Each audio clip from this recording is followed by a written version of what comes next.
vie au temps du soir. Ce matin, nous recevons sur notre plateau le pasteur Richard Ekonga, le visionnaire de l'église pentecôtiste Alliance Éternelle. Donc avec lui, nous allons poursuivre nos échanges sur le thème agneau entier. L'agneau entier, c'est le thème sur lequel nous échangeons depuis le début. Alors pasteur, bonjour. Bonjour. Donc je rappelle que nous recevons sur ce plateau le pasteur Richard Ekonga. Avec lui, on va parler de l'agneau entier. Ce thème qui nous bénit, nous tous et vous aussi. Donc, pasteur, je vais poser la première question, puisqu'on parle de l'agneau entier. Alors, pourquoi cet agneau était mangé seulement la nuit et ne devait pas arriver au matin? Merci. Shalom, shalom, peuple de Dieu. Merci d'être là pour suivre cette émission. Merci encore pour cette marque de confiance. Pourquoi l'agneau qui a été immolé dans Exode 12, Dieu avait institué à son peuple de manger cet agneau que la nuit et que cet agneau ne puisse pas arriver le matin? C'est très simple.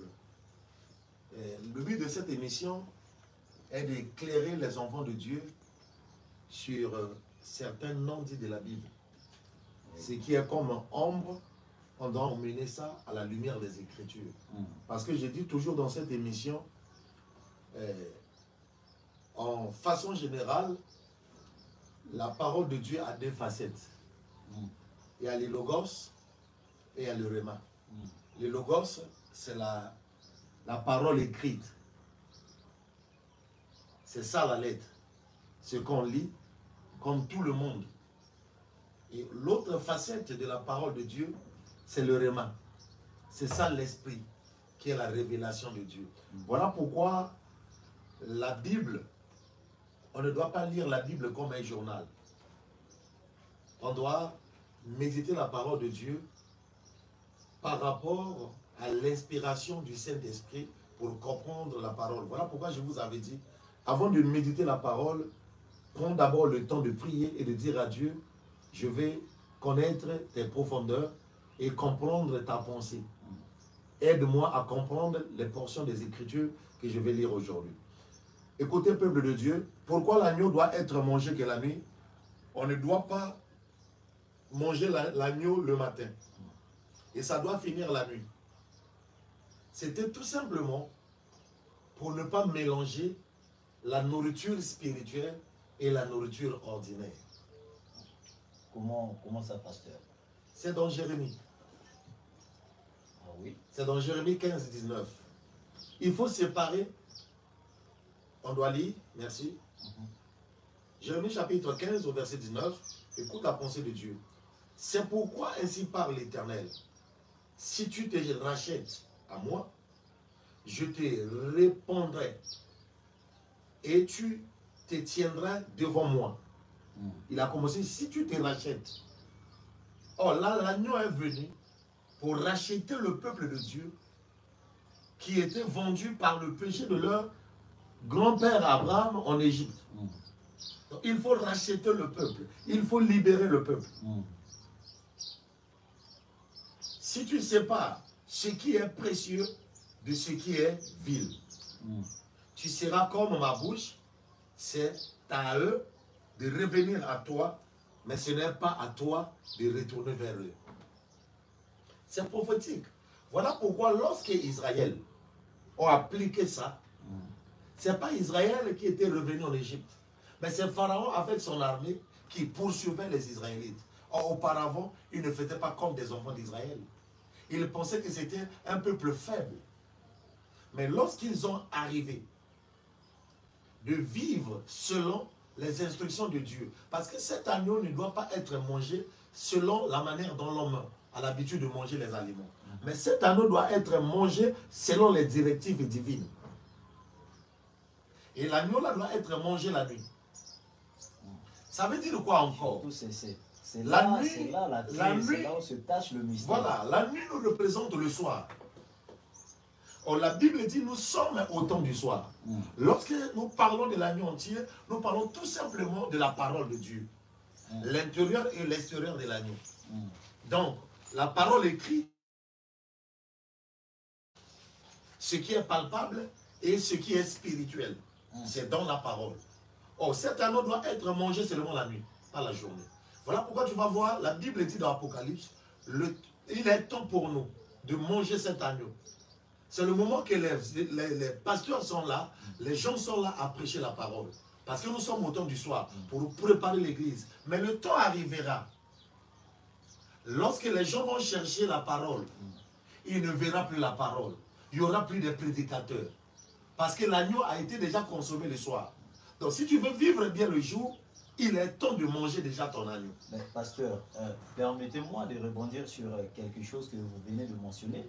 Vous avez dit, il y a une nourriture spirituelle et une nourriture charnelle. Est-ce que vous pouvez apporter la lumière sur cet élément? Voilà, la parole de Dieu, dans Matthieu 4,4, est symbolisée comme la nourriture. Mais cette nourriture, la Bible dit, l'homme ne vivra pas de pain seulement, mais de toute parole qui sortira de la bouche de l'Éternel. Donc, à part le pain ordinaire, le pain réel, le pain normal, que l'homme a l'habitude de manger pour alimenter son corps, pour être en bonne santé, il faut manger.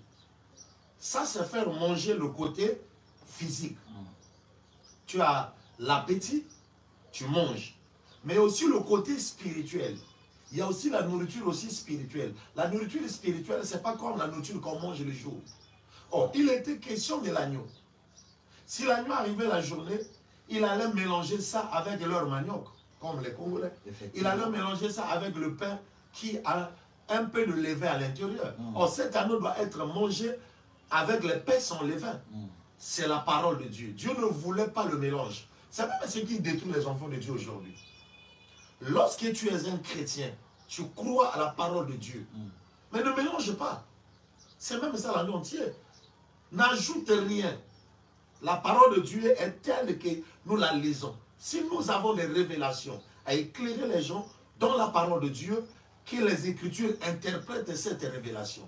J'ai parlé de la séparation. Tu as vu, je suis revenu dans les Écritures. Dans Jérémie 15, 19. Il faut séparer ce qui est vil et ce qui est précieux. Tu vois, la nourriture du monde, ça va passer. C'est vil. Mais ce qui est précieux, c'est la nourriture spirituelle. C'est l'agneau qu'on mange la nuit, qui est la parole de Dieu. La Bible dit que la parole de Dieu ne passera jamais. Cette parole va demeurer éternelle. Lorsque l'Église sera enlevée, même dans les derniers temps, lorsque le jugement arrivera, le jugement dernier, la parole restera la parole. Pourquoi? Parce que la parole, c'est une personne. Quelle est cette personne? C'est Jésus de Nazareth. Or, Jésus, il est Dieu.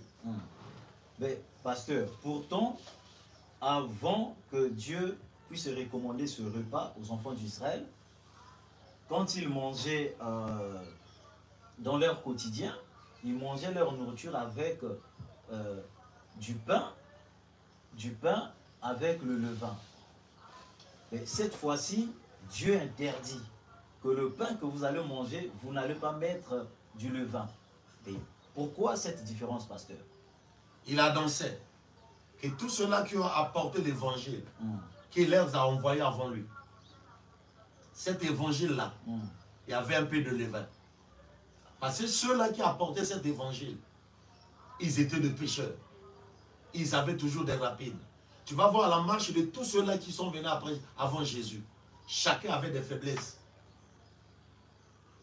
Chacun manifestait l'humain en lui. Mais la seule personne qui a manifesté le divin, c'est Jésus de Nazareth. Le pain qu'on mangeait sans levain, c'était l'image de Christ lui-même. Or, ceux qui étaient venus avant, je peux te mentionner les failles et les erreurs de chaque personne. Même Abraham, qui est notre père de la foi, il était sorti là où il était en Chalidée, en Mésopotamie, là où il adorait les dieux Moloch. Il a écouté la voix de Dieu. Il a mis la foi à cette voix-là. Il est sorti. Il a bien fait. Mais qu'est-ce qui était arrivé à Abraham? Lorsqu'il est arrivé, là où Dieu l'avait prédestiné, mais la Bible dit qu'il a trouvé le contraire. Il n'a pas vu la terre promise comme Dieu l'avait dit. Mais qu'est-ce qui était arrivé dans la vie d'Abraham? Il arrivait de mentir. Il est parti en Égypte, il est arrivé de dire que la femme que je ne sais pas ma femme, c'est ma soeur. Mais il était appelé par Dieu. Mais le mensonge, c'est quoi? C'est ça le pain de levain. Mais Jésus voulait montrer que moi, le véritable agneau, réel et véritable, qui va venir, non était dans les problèmes. Parce qu'après le péché adamique, l'humanité était condamnée entre les mains du diable. Ils étaient dans le temps, dans le soir. Dans le temps, des temps difficiles, des temps horribles. Mais lui étant le pain de vie, lui étant l'agneau véritable qui devait être immolé.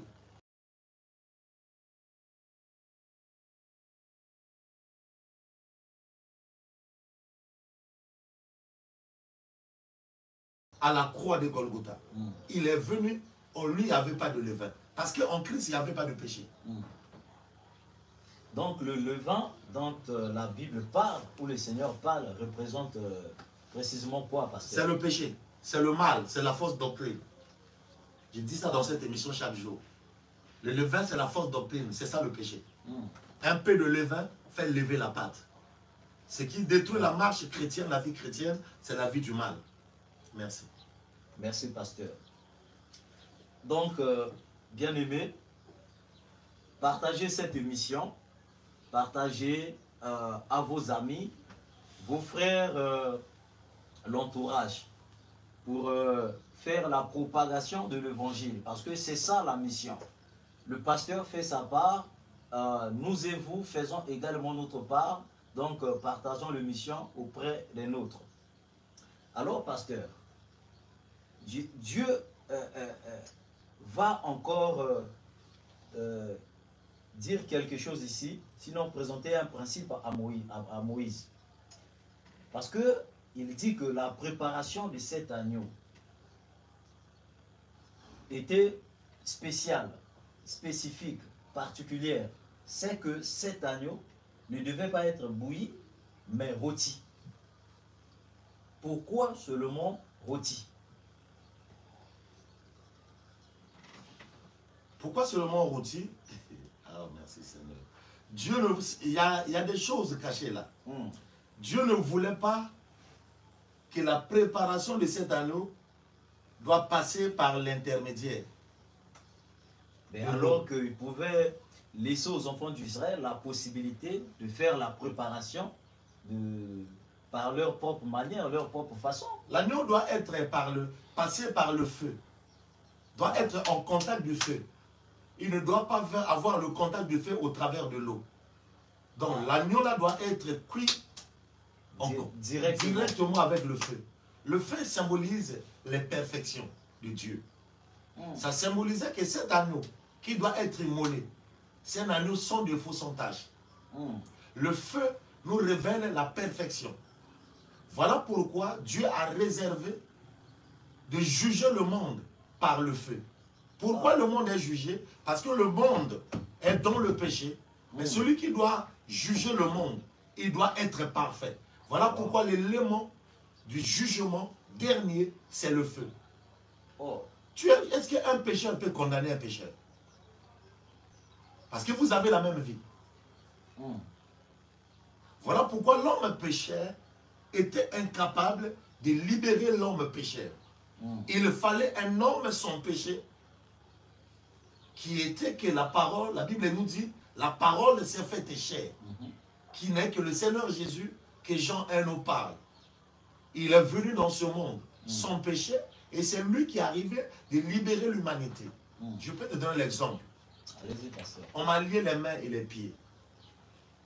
Toi aussi, on t'a lié les mains et les pieds. Entre nous deux, qui peut délivrer l'autre? Personne. Mais si une personne qui vient pour nous délivrer, il doit être sans lien. Voilà. Nous tous, on était liés par le péché. Tous ceux-là qui étaient nés étaient liés par le péché adamique. Malgré la mission qu'ils avaient. Voilà pourquoi ils n'étaient pas dignes de libérer l'humanité. Mais celui qui était trouvé digne, Jean-Baptiste a dit, voici l'agneau de Dieu qui ôte le péché du monde. Est-ce que tu sais que Jean-Baptiste avait donné la solution, malgré qu'il était mort, à la question qu'Isaac avait posée à son père Abraham dans Genèse 22. C'est quoi la question et c'est quoi la solution, pasteur? En montant au sommet de la montagne, Mm. ils ont laissé les deux serviteurs.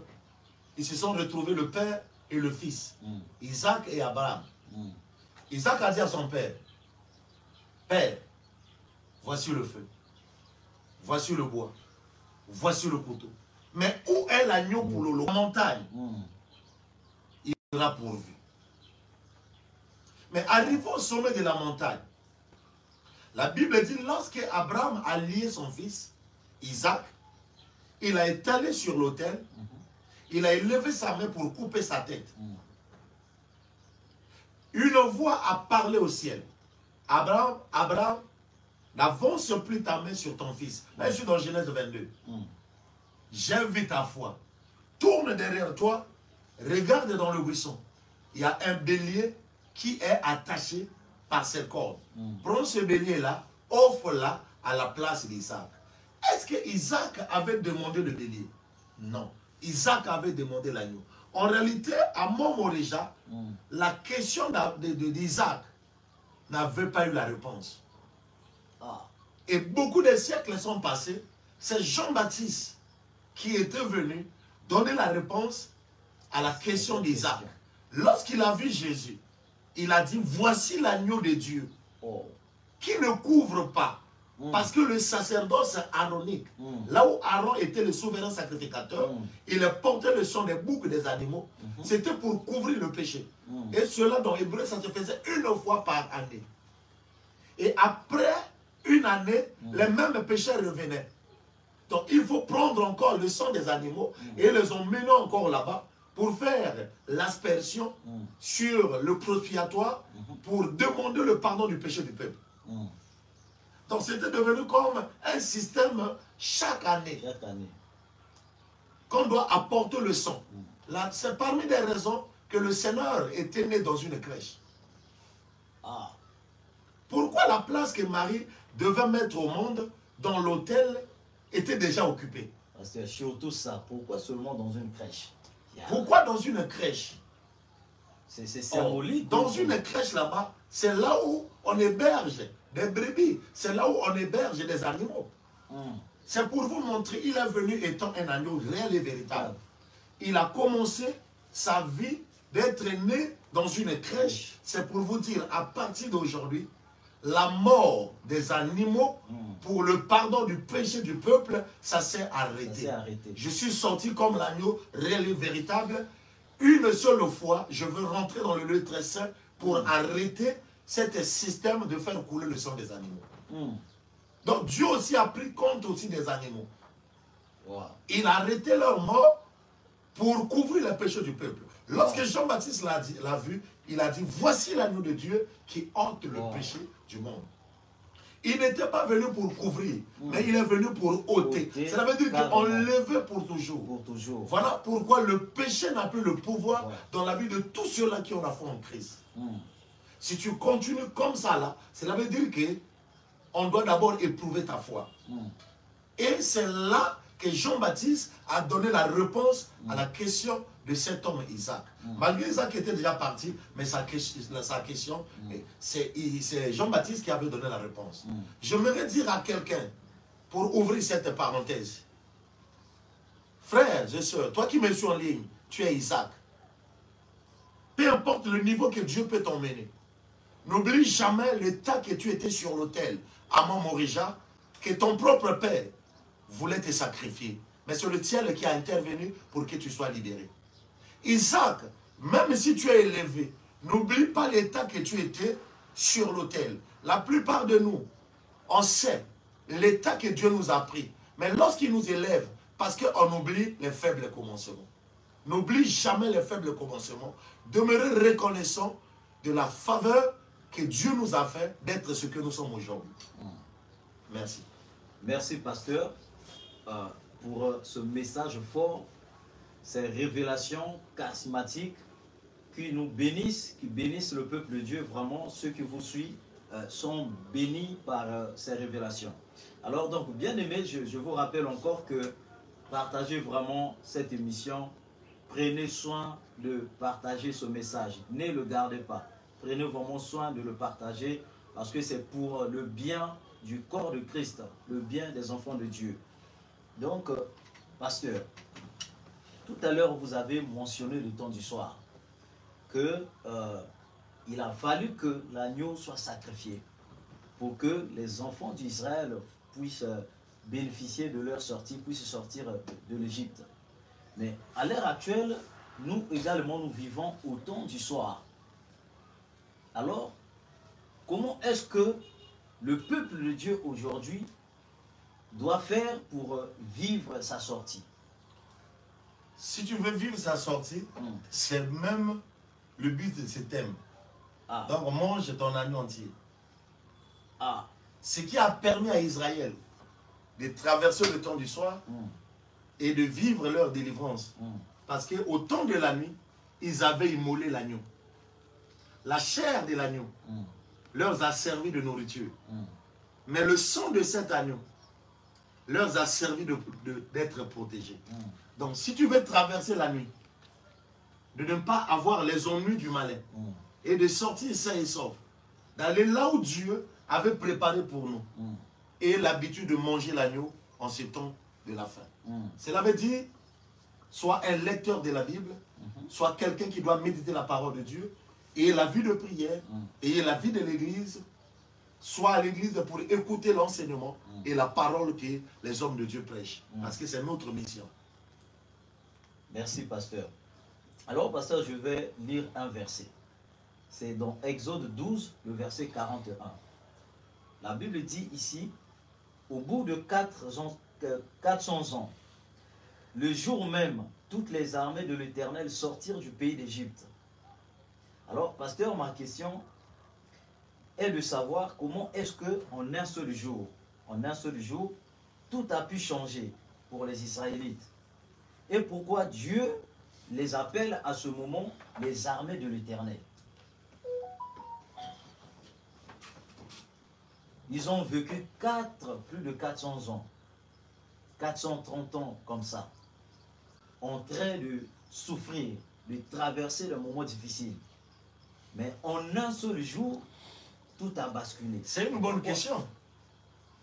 Lorsque Pharaon sortait, il était en train d'ouvrir sa fenêtre, comme on est au haut de l'étage. Il regardait la manière dont son peuple est en train de faire souffrir le peuple d'Israël. Il le voyait, Israël étant des faibles. C'est ce que les gens pensent. En nous regardant comme ça, par rapport à la vie actuelle que nous traversons, et nous voit comme des faibles. Or, ce qui fait la force d'un chrétien, c'est pas ce que l'homme voit par les yeux physiques, ce que nous vivons sur la terre. Mon fils, il faut savoir qu'un enfant de Dieu, je l'appelle l'arbre renversé. Ah, mais c'est quoi encore nous sommes des arbres renversés. La Bible dit que nous sommes dans ce monde, mais nous ne sommes pas de ce monde. Israël était en Égypte, mais ils n'étaient pas des Égyptiens. De preuve en est, là où on a l'Israël était, c'était pas là où les Égyptiens étaient. Les Israélites étaient à Goshen. Le lieu que Joseph avait demandé à Pharaon, lorsqu'il était écouté, de faire, de préparer et de laisser sa famille. C'était à Goshen. La mort n'était pas rentrée à Goshen. Parce que Goshen, il faut savoir que nous sommes des mises à part. Voilà pourquoi même en Égypte, les Israélites ne vivaient pas là où les Égyptiens vivaient. Ils étaient à Goshen. Ils étaient mis à part. Tel que tu es là, les lois de ta famille ne peuvent pas avoir l'accès sur ta vie. Parce que tu es mis à part. La Bible dit, si quelqu'un est en Christ, cette personne est devenue une nouvelle créature. Les choses anciennes sont passées et voici toutes choses sont devenues nouvelles. Je ne peux pas accepter de répéter les mêmes histoires que mes parents ont vécues, horribles et terribles. Si j'ai la foi en Christ, je dois vivre le contraire de la vie médiocre, la vie difficile de ma famille. Parce que je suis mis à part. En réalité, je ne porte plus le sang de ma famille. Parce que Christ m'a racheté par son sang. Je dois porter le sang de Jésus. Mais dans l'ADN de Jésus, il n'y a pas la pauvreté. Dans l'ADN de Jésus, il n'y a pas la mort. Dans l'ADN de Jésus, il n'y a pas la condamnation. Dans l'ADN de Jésus, il n'y a que la vie éternelle. Un sorcier ne peut pas me détruire. Peu importe la sorcellerie de ma famille. Je suis un arbre renversé. Si je suis dans ce monde, mais je ne suis pas de ce monde, ma vie est cachée dans le lieu secret en Jésus. Cela veut dire que ma base, c'est le ciel. Tu peux couper les sarments. Mais si tu n'arrives pas à détruire les racines, les sarments vont sortir encore. Pourquoi Jésus, nous sommes des arbres renversés? Parce que l'homme est représenté comme l'arbre. Or, nos racines ne sont pas sur terre. Nos racines sont au ciel. Si quelqu'un veut me détruire, il doit négocier là où mes racines sont. Il doit négocier avec Dieu. le ciel. La raison pour laquelle Satan le sait. Lui, pour avoir l'accès dans la vie de Job, il était parti au ciel demander la permission sur Dieu. Pourquoi? Job était sur terre, mais Job n'était pas de la terre. La vie de Job était au ciel. Je suis un arbre renversé. Nous sommes des arbres renversés. Renversé. Notre vie n'est pas sur terre. Même si nous vivons parmi les hommes sur terre, mais notre vie, il est caché au ciel. Même si tu vois mes fruits, tu es en train de détruire mes fruits. Il faut savoir que les fruits viendront si la sève est encore là. Or, la sève vient des racines. Tu peux détruire mon mariage aujourd'hui. Tu peux détruire mon travail aujourd'hui. Tu peux détruire mon avenir. Mais ce n'est pas la fin. Mais pasteur, c'est quoi encore la sève? La sève, c'est la sève qui donne la vie de l'arbre. La sève est l'image du Saint-Esprit. Ce qui donne la vie chrétienne, c'est la présence du Saint-Esprit. Mais le Saint-Esprit ne vient pas de la terre. Si le Saint-Esprit venait de la terre, pourquoi Jésus a dit, je suis parti, je vous enverrai le consolateur. L'Esprit de Dieu survenait sur vous, vous serez mes témoins à Jérusalem, à la Judée et jusqu'aux extrémités de la terre. C'est quelque chose qui venait du ciel. Ça vient de nos racines. Nos racines, c'est le ciel. Peu importe ce qu'on peut me faire ici, là, ce n'est pas la fin de ma vie. Pourquoi? Parce que je suis dans ce monde, mais je ne suis pas de ce monde. La raison pour laquelle il ne faut pas vivre selon les gens du monde. Vis selon le ciel. Aspire-toi des choses d'en haut et non les choses de la terre. Parce que les choses de la terre, c'est éphémère. Mais les choses du ciel, c'est notre vie. Donc, pasteur, cela voudrait dire que malgré tout le temps, les siècles, plus de 4 siècles que Israël a traversé, dans la souffrance, en train de soupirer, en train de pleurer, tout a changé, tout a basculé. Donc, cela est de même dans... La souffrance d'Israël, c'était la volonté de Dieu. Si tu vas dans Genèse 15, c'est Abraham qui a commis et Dieu a fait tomber sa sentence sur ses descendants. Il a dit à Abraham, tu vas mourir dans une heureuse vieillesse et tu seras enterré en paix. Mais tes descendants seront asservis dans un pays étranger. Et il a donné aussi le nombre d'années. Après ça, j'ai jugé la nation. Tes descendants sortiront avec de grandes richesses. Même si Pharaon et les Israélites et les Égyptiens plutôt voyaient les espoirs d'Israël comme des faibles.